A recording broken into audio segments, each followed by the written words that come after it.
Need for Speed Undercover is all about the chase, chasing, and being chased.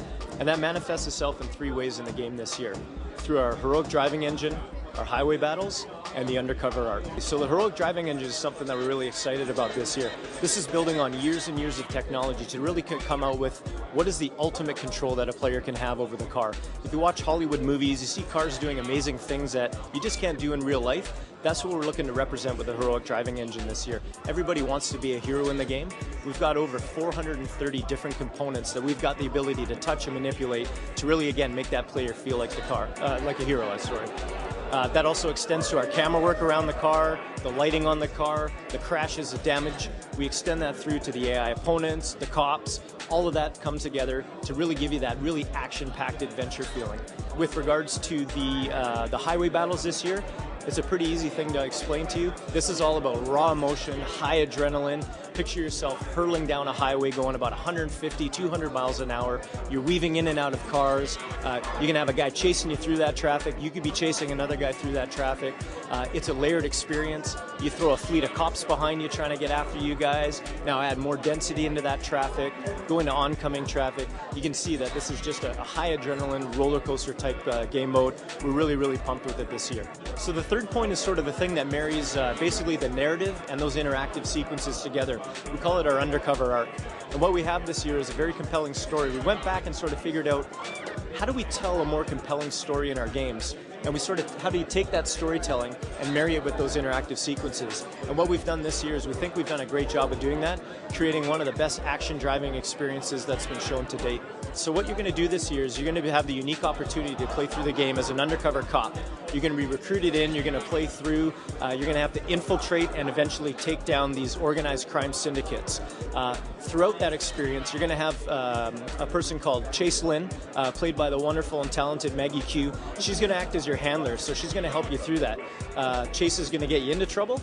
She's also going to get you out of trouble. So she's really becomes your only link to the outside world.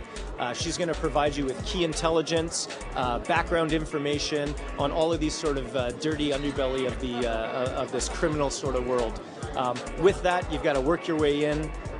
You've got to really earn the trust of these guys, prove that you've got what it takes. You'll be sent on missions to do different jobs for these guys. The deeper you get into the story, the more difficult the missions become, the more the cops get involved, and your goal is to stay as undercover as you can, and effectively you can get high enough in that organization where you can end up taking down that crime syndicate. One of the cool elements of the game this year, sort of leaning into that concept of the chase, as an undercover cop, you'll actually be trying to take down different opponents that are on your way. You'll be getting a list of people to get out.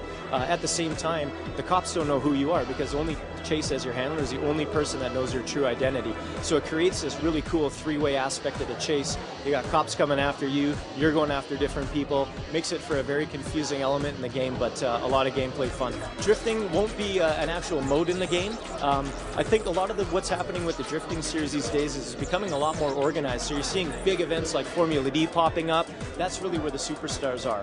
Now, if we lean back to that heroic driving engine, we've sort of taken the best of breed from the past, and we've put that into our concept this year. So if you want to go and hang the back end around a corner, absolutely you'll be able to do that. In fact, the heroic driving, you'll be able to burn 160s, Rockfords, and J-turns, a whole bunch of different things to really help you with that cop experience, as well as getting away from some of the people that are coming after you.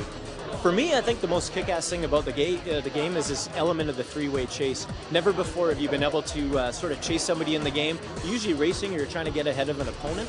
This year, people will react to what you're doing. You'll be chasing people down. You've got the cops on your tail chasing you as well.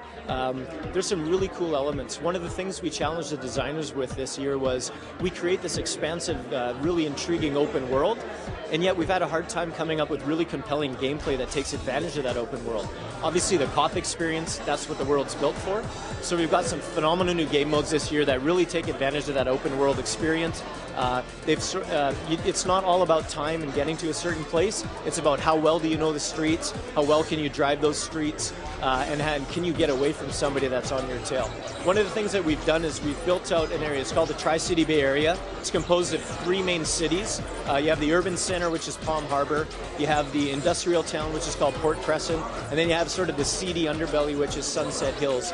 All of these are connected by a massive highway system that goes through. It really is the largest fueling Need for Speed that we've made to date.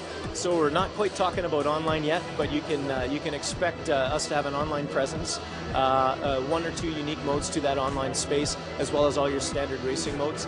And I probably just gave you more than I was supposed to, and I'm going to get in trouble for it. So it's going to be out in the middle of November, and we're going to be on all the different systems: Xbox 360, PS3, PC, PS2, Wii, NDS, mobile, anything you can name, we'll be there.